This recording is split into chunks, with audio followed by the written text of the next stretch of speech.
Let's talk a little bit about your guys' combat role. There's a tendency of thinking about the pointy airplanes and the bomb droppers. We talked to General Harigian, CENTAF commander, AFCENT commander, I just dated myself again. And he was talking about the importance of the mobility team, tankers in order to be able to support the combat aircraft, but also the lift, and where you guys have played a critical role most recently in Raqqa. Tell us a little bit about what you guys are doing on a lift perspective in order to support this mission, even at the very front edge of it. Yeah, there's a lot of times when I talked about the air mobility story, I said someone has to come and they have to set the platform. Then someone has to sustain the platform, and then someone has to bring the platform home to refit and refurb, to reconstitute it, to get it back into the fight again. That's exactly what the mobility machine is doing. So we've set the platform. We've set the CENTCOM AOR. We're still setting as we open up new airfields with air medical evacuation, with our contingent response forces, as we go with security forces to secure those bases so we can bring in the sustainment legs. And we're also supporting it with a massive amount of effort with our tankers. This is total force. This is Guard, Reserve, and Active Duty to be able to get this mission done for the nation's call. It's truly amazing watching this machine work. We get our requirements down from Central Command through Transportation Command to support the National Command authorities, and then we are off to the running.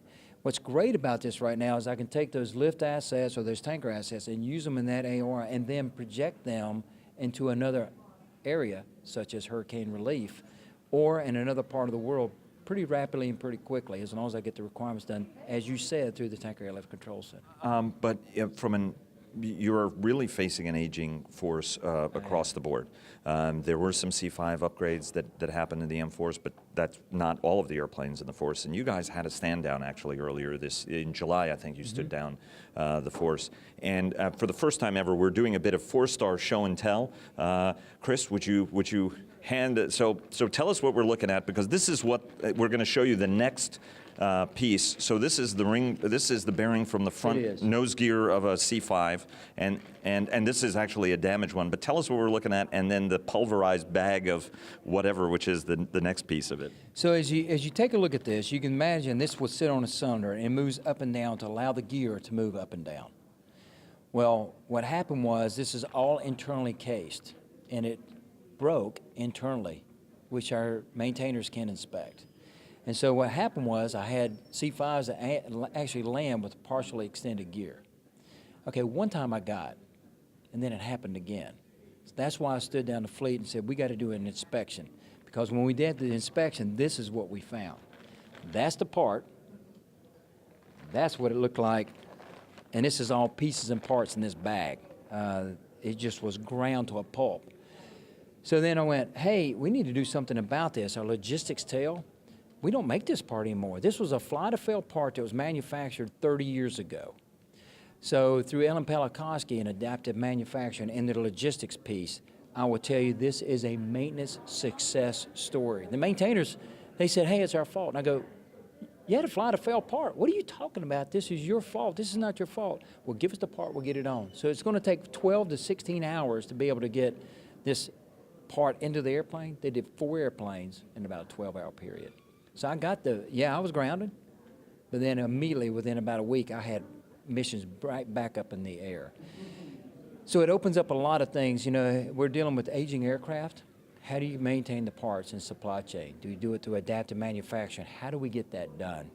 And so it's allowed us to go back and look at ourselves fundamentally and say, where's our logistics part, weapon system sustainment, where are we investing, where we're not, what is the wave of the future, how can we do things quicker to be able to get these parts into the system. The beautiful thing about this is that we had retired, as you know, sent to the boneyard to Davis Monthan, our C5As. And we were able to use those parts to put in these aircraft after they were inspected. They're safe, they're inspection, and we got their fleet back up and flying.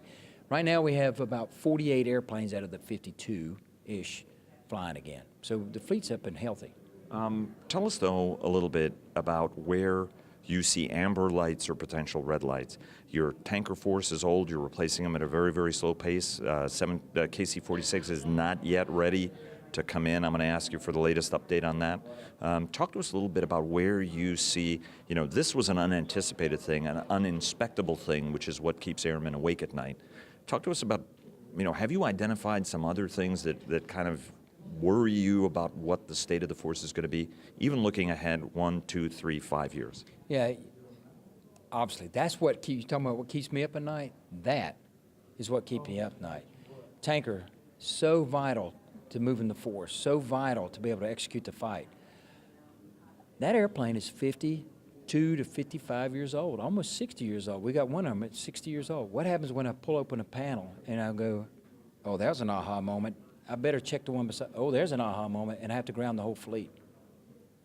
The war comes to a stop. It's, as you heard, in the CENTCOM AOR, it's a tanker war. We're supplying gas, and so if you do that, that's what keeps me up. So what am I doing about it? We wanted to start doing some things called predictive analysis, some predictive maintenance. This is a business practice that's happened in the civilian industry where the planes will actually talk. So if you look at a 7777, just to use an example, that airplane is beeping and squeaking the whole time it flies. So when it gets to another part, or to another place or an airport, it says, hey, you need to replace this part. Well, we have that capability, we just haven't bought it yet. That will allow me to get through these aha moments.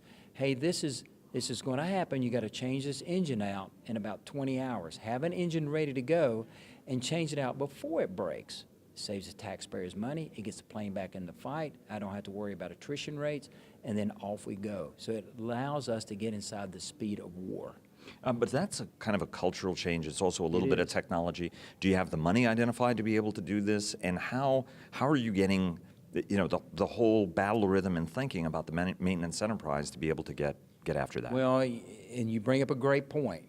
Do I have the money available to it? If we're under a CR, the answer is no. And then I'm going to have more of that to happen.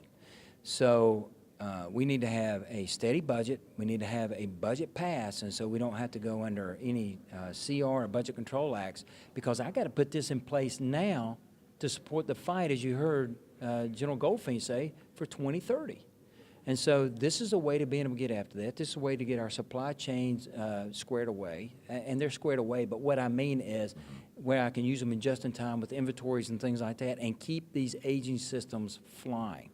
If they're predicting and they're telling on themselves, which is a good thing, then I can get preventive maintenance done, and I save the taxpayer, again, I save the taxpayer money. Do you, from a readiness standpoint, you mentioned the continuing resolutions. I mean, we all have continuing resolution disorder by talking about this all the time, and because everybody's struggling with it, and it's become normal business order, but there's nothing normal about it. From your standpoint, from a readiness standpoint, you're a little bit different than the combat air forces because you, in a daily operating basis, are doing the mission, but you still require some specific training. From a readiness standpoint, is your force as ready as it could be? You know, as we looked at how we conduct our war in the last 16 years, we are really good, really good about getting our forces from the CONUS into the CENTCOM AOR and then right back. So I just recently had a Mobility Guardian exercise. I spent a lot of money to do an exercise with 30 nations. I had an industry day. We flew an inordinate amount of sorties, hauled about 3,000 packs. We did airdrop, air refueling, air medical evacuation. We opened up airfields. We actually experimented and got into our readiness about how are we ready to conduct the next war. And there were some deficiencies there. They said, we don't practice what we do. We practice this one mission set, but we don't practice it all together. We did certifications on it. So we were able to get a lot of our readiness, but we got a ton of lessons learned out of that exercise, a ton. It was worth the money. There again, we worked with our coalition partners, building up that coalition alliances, our trust and faith that we have with each other, saying, hey, we can do this, but hey, I need for you to help me here. And we were having those conversations on the flight line. And then actually getting the mission done, I got to fly, so I was pretty happy. I didn't get shot down, so I was pretty happy. And so, am I ready for the next phase? Our mobility forces are good. Our mobility forces are good, but there's some skill sets that need to be topped off. They really do. Okay, so what were the lessons, and what were the lessons learned from the exercise, and what are the skill sets that need to be topped off as from your standpoint as the commander of the force? So I'll tell you one, and you'll say, well, this is the obvious. How do we deploy into a war? And you go, well, we always do that. Yes, we do, but how do you pick up a whole force and move it and get it there successfully, going through the threats? And then what we found out was, hey, we're good at this, but we can be better. There's some things that will break down, so how do we allow our young airmen to do some innovative thinking and give them mission type orders where they can just go out and get it done. And I told them, go get it done. If you run into problems, don't get anyone killed, make sure it's safe, I will assume the risk and I will cover you for it. And so how do we get there? Then how do we sustain that fight? The logistical piece. What happens if you get a base that's just inundated with a ton of cargo? How do you move it out? How do we get to the next step? What's the requirements? How are those requirements done? Beyond line of sight communications. I'm giving these kids, we talked about the globe being my area of responsibility.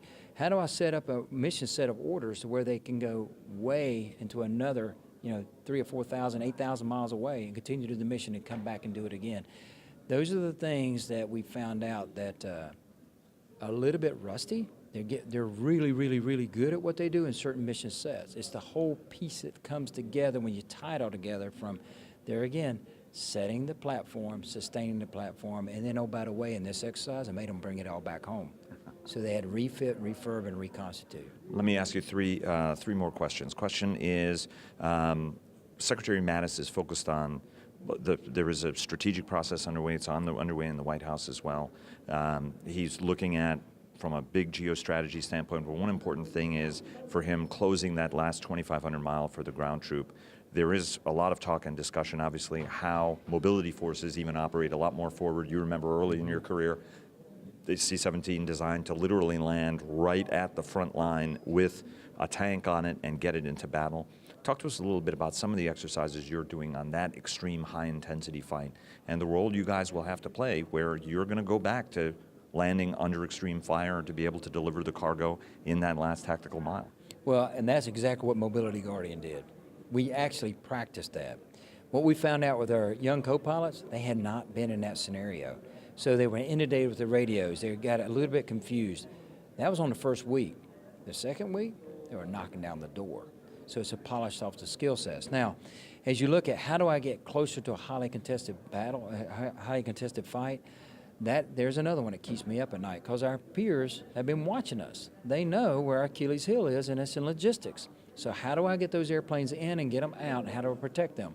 So there's a lot of things that we're doing. There again, those exercises that we coordinate with our fighter brothers and sisters. How do I coordinate with them so I can get those assets to survive and live another day? How do we top off with gas? How do we get them so we can get them into the fight to protect us? So it's all about a coordinated ballet, if you will. Hey man, it's all about MOG. It is. It is. It's all about MOG.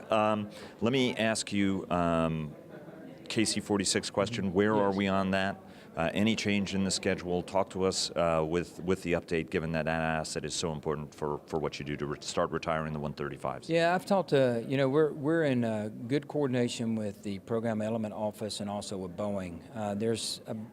We're about 76, 77, 78% through our test. We got more tests to go, but the most critical part is getting ready to be set up in the test phase. And we got some supplemental type certification we're going to do. It's going to depend on the weather. It's going to depend on how we can get aircraft available to make sure it stays on the schedule. Do I believe it will go into 2018? I do. But the beautiful thing about our test process is that this is one of those that we're going to get an airplane that's right at the right time. I don't need it right now. I've got capability right now. I just need a right airplane. I need a war-ready airplane at day one. So as we go through the test, this will pan out. And I will tell you, there's a lot of times I tell the staff, sometimes you got to go a little bit slow to get really, really fast.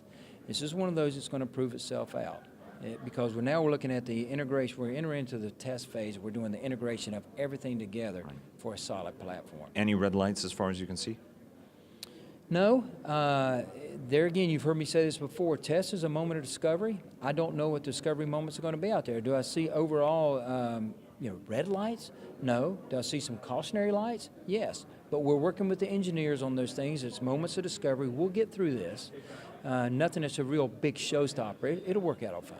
Let me take you to pilots. Thank you. I've noticed that you're a pilot, but I won't hold that against you. So tell us a little bit. The Air Force has done, in all seriousness, a whole bunch of things to try to retain pilots, push money at the problem, and it's still not working. Talk to us about the challenge. There are those who say that it's time to adopt an Army-like model, warrant officer kind of model, where guys just do flying and they don't have squadron duties. I don't think anybody who's ever worn a uniform has said, "Oh wow, thank God I have all of these other auxiliary duties," but it's part of military service. You've got your day job, and then you've got you're the standardization officer. You're doing training. You're overseeing maintenance. Talk to us a little bit about what are some of the things that you are willing to do in order to help address and solve this problem. It looks like guys want to get out there and want to fly more. What's the solution? What are some of the things you're doing to improve retention? So I went out and did an Instagram, a little video, and I said, I want your suggestions. Be careful what you ask for. I got 700 responses back, and our PA staff has put them together. We put them together on staff, and I said, I need some quick wins. So everybody talks about additional duties. So I went out and I said, okay, what additional duties you want to take off the plate? And I got no responses. So I asked it 3 or 4 times in a couple of years and still got no responses. So I really love what the Secretary did about regulations. Tell me what regulations that you don't need to be able to do your mission. So is what she said. So I went, hey, how about additional duties? Tell me what additional duties you do need to be able to handle your mission. Just like she said, what regulations do you need to be able to handle your mission? The rest of them we'll take off the plate. I said, giddy up. I'm going to take them off the plate. So that's what I'm going to talk to my wing commanders about next week. The other thing we started looking at was going, okay, additional duties, got it. How about a flying-only track? And I'm working with, we just started to lay out some of the very, very basics of this, and I'm working with, I don't want to get in front of the chief on this one, so we're working hand in hand with the contingency task force that they have, the pilot retention task force that they have up there, to see if we can get this right. So maybe you fly only, but what are the details on that? Well, I need you for 20 years, so sign a contract for 20 years. You may not stay in gray tails. You may have to go fly white jets, which is the trainers. You may not stay in my world. You may cross flow. You may not make it past rank as far as an 04, a major. You may make 05. I don't know. But would you be interested in that? I put out just a pulse. And there were some of them that came back and said yes. And I said, hey, but you still got to do wing duties, still got to do group duties, and you still got to do squadron duties because squadrons are vital. So you still got to be able to do these. The squadron is a warfighting piece, so you got to get it out. So we're taking a look at that. We're also looking at what are the education around the bases.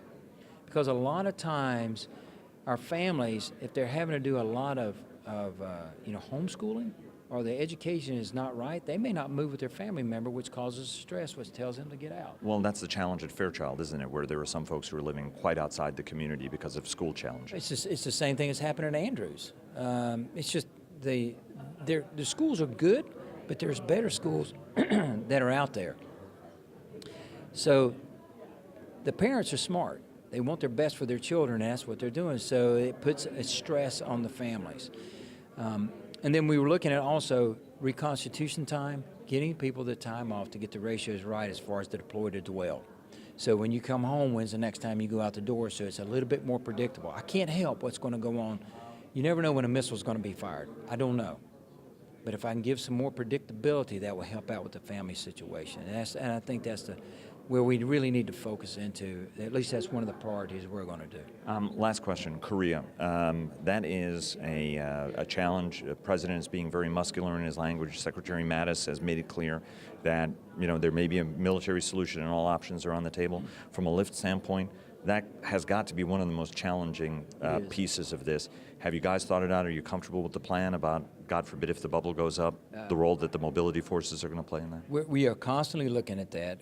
Are we comfortable with the plan? I'm comfortable right now, but what's the next scenario that's coming up? So what I do is I challenge my planners. That was the scenario. Here, let me put this red card in on you.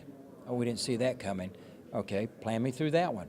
Plan me through it. So I'm constantly giving them scenarios to make sure we're ready to go. In that highly contested, and if we have to go there, it's that congested and contested environment. I believe our folks, there's going to be some challenges. There are, because of the number of people, moving people off if we haven't required to do so, NEO evacuation, Do they use chemicals? Do they not? So we're looking at the whole gamut, and nothing is off the table. I challenge our folks constantly. As soon as you give me an answer, then I change a question, and I make them give me another answer. That keeps them sharp. General. They don't like it, but that's what I do. General, thanks very much, sir. It's Really good appreciate it. seeing you. I appreciate you.